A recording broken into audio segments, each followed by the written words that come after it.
10,000 ተከታዮች ህይወታችሁ አይለውጥም። 10,000 ደንበኛ ግን ይለውጣል። ዘመኑ የሶሻል ሚዲያ ነው። በሶሻል ሚዲያ ህይወታቸው የለወጡ ሰዎች አሉ። በዛው ልክ ደግሞ በሶሻል ሚዲያ ምክንያት ህይወታቸው የተበላሸባቸው ሰዎች አሉ። በዛሬ ቪዲዮ ሶሻል ሚዲያን ተጠቅሞ በውጭ ሀገራት ወይም ደግሞ በኢትዮጵያ ኮንቴክስት ህይወታቸው የለወጡ ገንዘብ መስራት የጀመሩ ሰዎች የተጠቀሟቸው 3 መንገዶች የምነግራችሁ ይሆናል። የማያጠራጥር ነገር ካለ ጊዜው የሶሻል ሚዲያና የኤአይ ነው። ስለዚህ ከጊዜው ጋር ካልሄዳችሁ ወደ ኋላ ትቀራላችሁ። ወደ ኋላ እንዳትቀሩ የዛሬ ቪዲዮ በደንብ መከታተል ይኖርባችኋል። ሰላም፣ ነቢል እባላለሁ። ይህ መላ ፖድካስት ነው።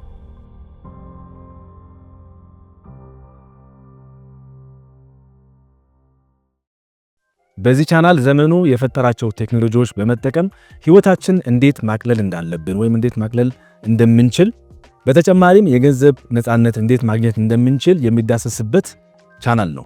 ስለዚህ ቴክኖሎጂን ተጠቅማችሁ የላቀ ህይወት መኖር ከፈለጋችሁ እና የገንዘብ ነፃነት ከፈለጋችሁ የዚህ ቻናል ቤተሰብ መሆን አለባችሁ። አሁኑኑ ሰብስክራይብ የምትሏን ተጫኑ። የመጀመሪያው የምንመለከተው ነጥብ በሶሻል ሚዲያ ህይወታቸው የለወጡ ወይም ገንዘብ መስራት የቻሉ ተጽዕኖ ፈጣሪም በሏቸው ወይም ደግሞ ሶሻል ሚዲያ ኮንተንት ክሪኤተርስ የሚባሉት የተጠቀሟቸው 3 መንገዶች የምነግራችሁ ይሆናል። የመጀመሪያው ሙያን መሰረት ያደረገ የገቢ ምንጭ። ስሙ ራሱ እንደሚገልጸው እንደምትመለከቱት ሶሻል ሚዲያን በመጠቀም ሙያችን ተጠቅመን ገንዘብ እንዴት መስራት እንችላለን ወይም ደግሞ ገቢ እንዴት ማግኘት እንችላለን የሚለው ነው። እዚህ ጋር መመልከት ያለባችሁ ወይም መረዳት ያለባችሁ ነገር ድሮ ሶሻል ሚዲያ በሌለበት ሰዓት ላይ ሙያ ያለውን ሰው እንግዲህ በስንት መከራ ይገኛል። በጎረቤት ወይም ደግሞ ጓደኛ ጠይቀን እገሌ በእናትህ ይህንን ሙያ ያለው ሰው ታውቃለህ ወይ? ለምን? ታማኝነት ስለሚፈልግ ማለት ነው። አሁን ግን አብዛኛው ሰው ከተረዳ፣ በተለይ በዚህ ዘመን ማንኛውም ሙያ ይሁን አናጺ በሉት፣ የእንጨት ሰራተኛ በሉት፣ ገንቢ በሉት፣ ምንም አይነት ሙያ፣ ለምሳሌ የፀጉር ባለሙያ፣ ጤና ባለሙያ ራሱ እንደዚህ አይነት ሙያ ያላቸው ሰዎች በሶሻል ሚዲያ ላይ ወጥቶ ስራቸውን ወይም ሙያቸውን በሶሻል ሚዲያ ሲሸጡ ምን ያገኛሉ ማለት ነው? ተመልካች ያገኛሉ። ተመልካችን ብቻ አይደለም፣ ተመልካችም ተከታይም ሊያገኙ ይችላሉ። ተከታዮች ደግሞ ወዴት ይመጣሉ ማለት ነው? ወደ ደንበኛ መሆን ይችላሉ። ስለዚህ አንድ ሰው ተነስቶ ወይ ስራ የለም የሚል ሰው ካለ ሙያ ይዞ ማለት ነው፣ ትክክል አይደለም። መጀመሪያ ሶሻል ሚዲያ እንዴት መጠቀም እንዳለበት ማወቅ አለበት። በተከታይነት ደግሞ ሶሻል ሚዲያ ሲጠቀም ወይም ሙያውን ሲያቀርበው በምን አይነት መልኩ ሊያቀርበው እንደሚገባ ወይም ደግሞ እንዴት ማስቀመጥ እንዳለበት ማወቅ አለበት። ምክንያቱም ሶሻል ሚዲያ መክፈት ብቻ አይደለም፣ ሶሻል ሚዲያ ሳይንስ ሆኗል በአሁኑ ሰዓት። አንድ ሰው አካውንት ከፍቶ ከዛን ፎሎወር እስኪያገኝ ድረስ ምን ማድረግ እንዳለበት፣ የቪዲዮዎች አቀራረጽ አይደንቲቲ ራሱ የሚባል አለ፣ ማንነት የሚገልጽ ደግሞ ያስፈልጋል።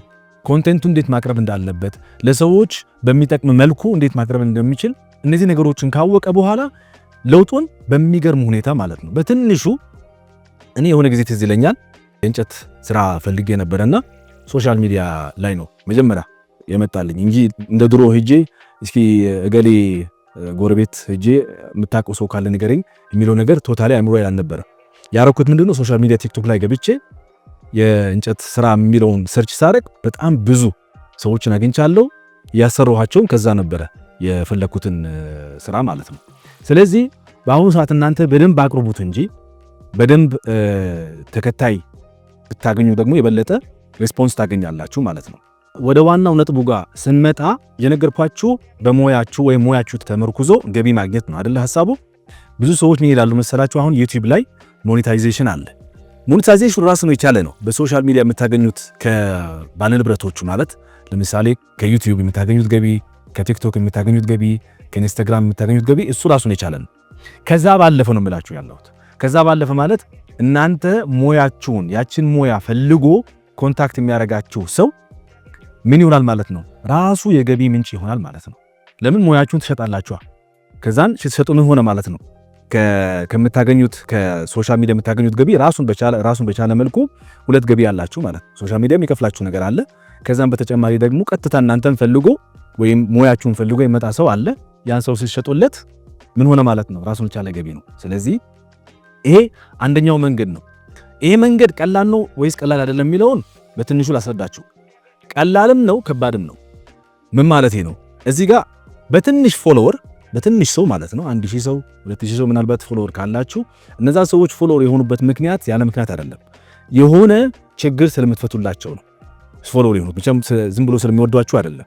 የሆነ ጥቅም ስለፈልጉ። አብዛኛው የሶሻል ሚዲያ ተከታዮች የሚመለከቱት ምናልባት ፌመስ ካልሆናችሁ በስተቀር ወይም ደግሞ ታዋቂ ካልሆናችሁ በስተቀር ሙያ አቅርባችሁ የምታመጡ ከሆነ ከናንተ ያገኙት ነገር አለ።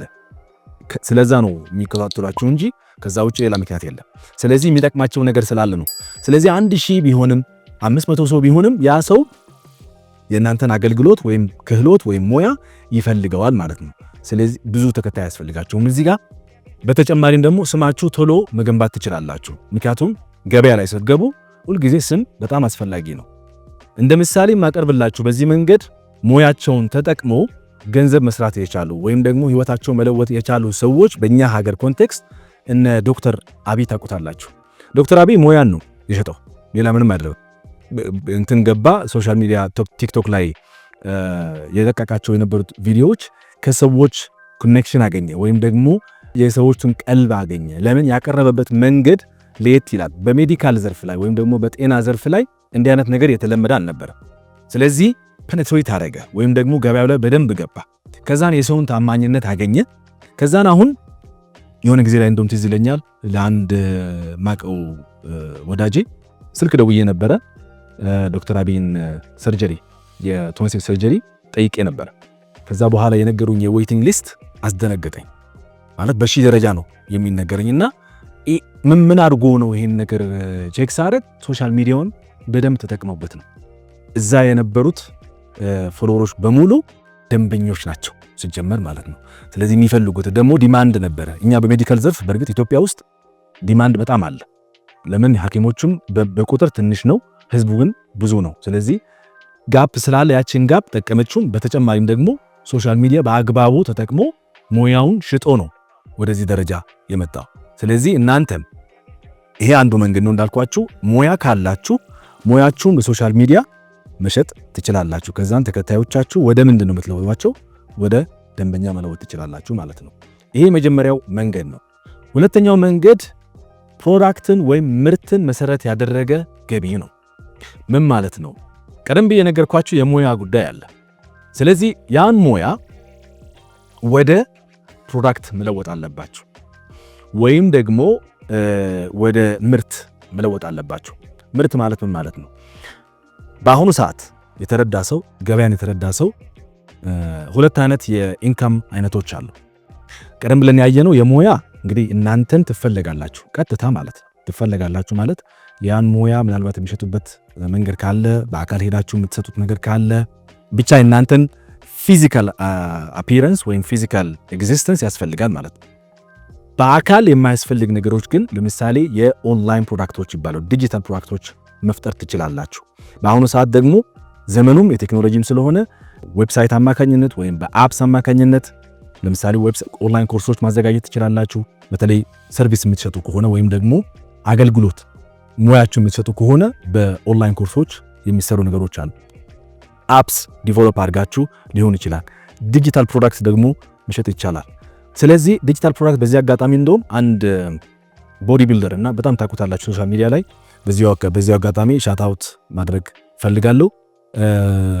ኮች እና ቦዲ ቢልደር ዳግማዊ አሸናፊ አይ ቲንክ ሂዝ ኔም ኢንስታግራም ስሙን በደንብ ባላስታውስም ግን ምን አድርጎ ነበረ ቅርብ ጊዜ እንደውም አይቼ ነበረ የዲጂታል ፕሮዳክት አቅርቦ ነበረ ሶሻል ሚዲያ ላይ ማለት ነው። ሊንክ አስቀምጦ ከዛን ቼክ ሳደረገው ምንድነው ያደረገው? በተለይ ሰውነታቸው ለመገንባት ወይም ደግሞ ሰውነታቸው በኦቨርዌይት ወይም ክብደት ያስጨነቃቸው ሰዎች ለመቀነስ ቢፈልጉ ፕሮግራም የሚፈልጉ ሰዎች በጣም ብዙ አሉ።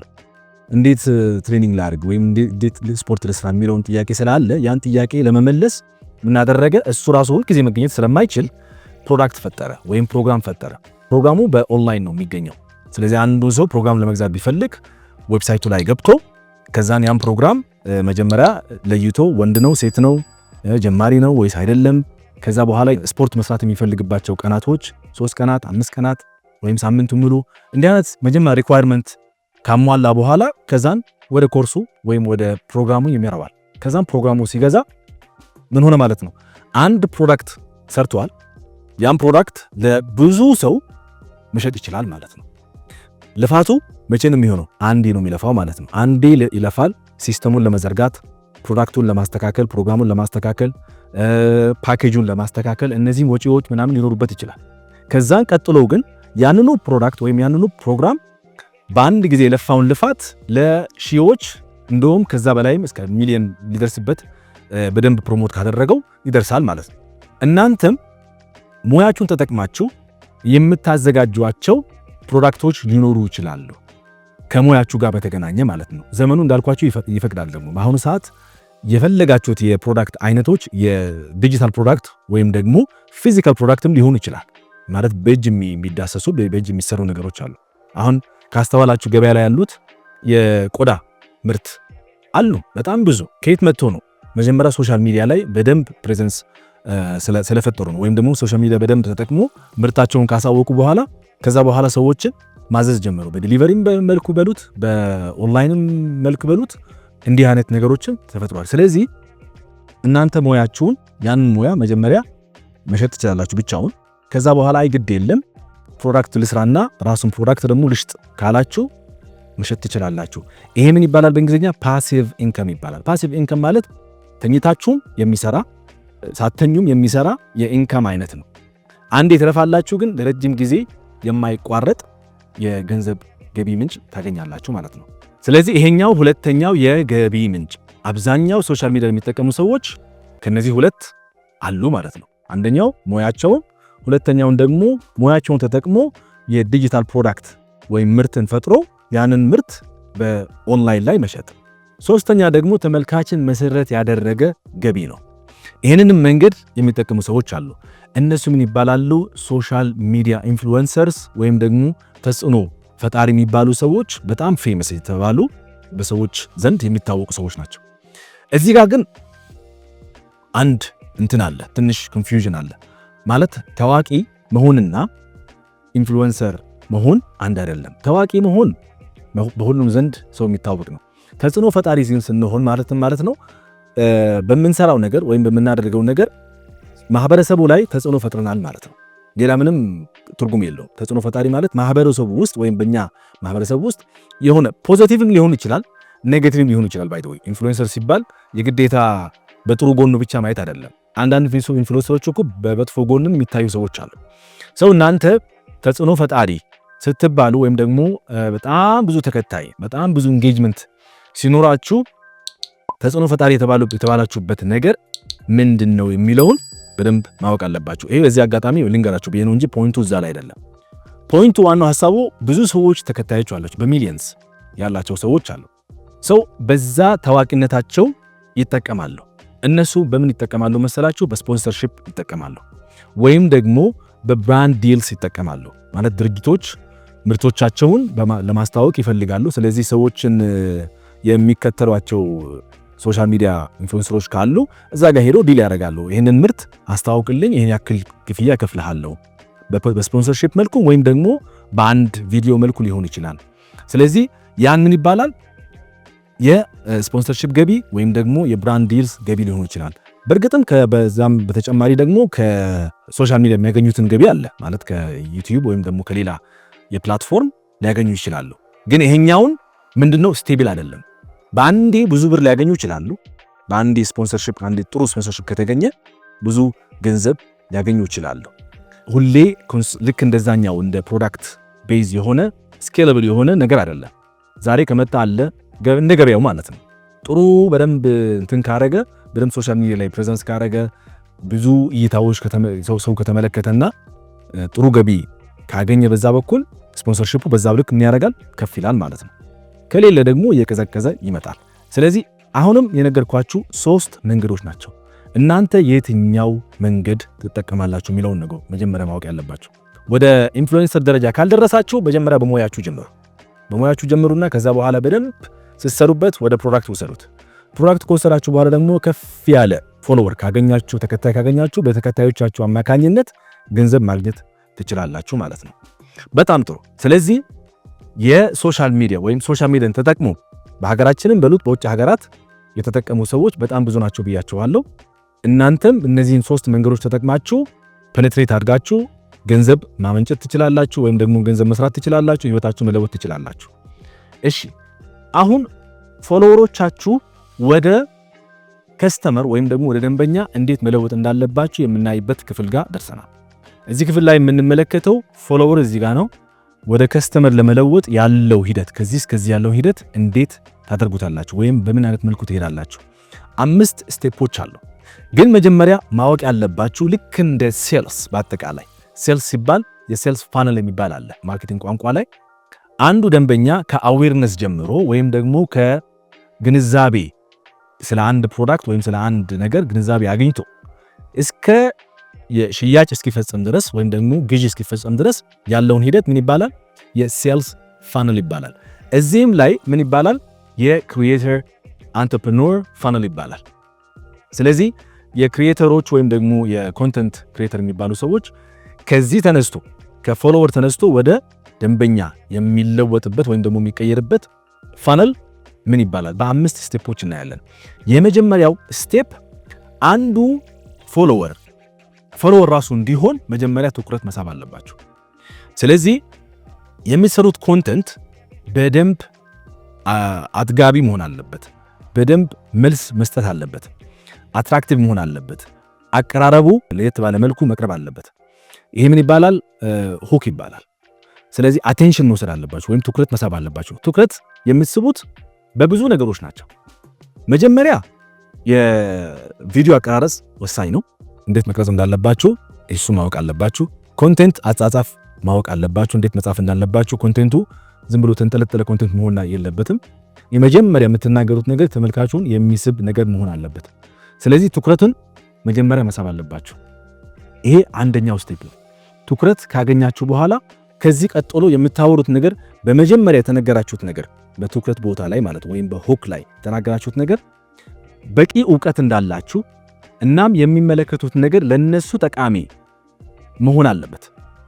ዲቴል ኮንቴንቱ ዋናው ቦዲ ኮንቴንት የሚባለው ማለት ነው። ስታወሩ በደንብ ልክ መጀመሪያ የተናገራችሁት ነገር ታማኝነት እንድታገኙ ማለት ነው። እዚህ ጋር የምታወሩት ነገር በትክክል ከሐሳቡ ጋር የሚገናኝ ለነሱም ጠቃሚ እንደሆነ ልክ ቪዲዮን ከጨረሱ በኋላ ይሄ ነገር በጣም ጠቅሞኛል፣ ይሄ ሰውዬ መከታተል አለብኝ ወይም እቺ ሴትዮ መከታተል አለብኝ ብሎ ማሰብ አለበት ማለት ነው።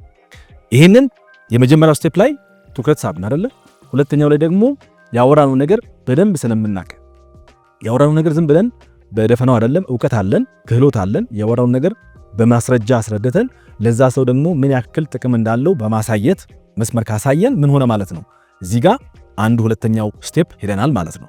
ሶስተኛው ደረጃ ደግሞ እንደርሳለን። ስለዚህ አንዱ ሰው ትኩረት ሳባችሁ፣ ከዛ ምን ተፈጠረ? ያለውን ዕውቀት ያላችሁን ክህሎት በደንብ አስረዳችሁ፣ ጥቅሙን አሳያችሁ። በሶስተኛ ደረጃ ፍላጎትን መፍጠር አለባችሁ። ፍላጎት መፍጠር ደግሞ ይሄ ማርኬት ላይ ማንኛውም ምርት በሉት ማንኛውም ስራ በሉት በአንዴ ፍላጎት አይኖረው። ፍላጎት ይፈጠራል። ፍላጎት እንዴት መፍጠር አለባችሁ ነው ጥያቄው። ፍላጎት ሁልጊዜ የምትፈጥሩት ደግሞ በኢሞሽንስ ነው ወይም ደግሞ በስሜት የሰውን ስሜት መያዝ አለባችሁ።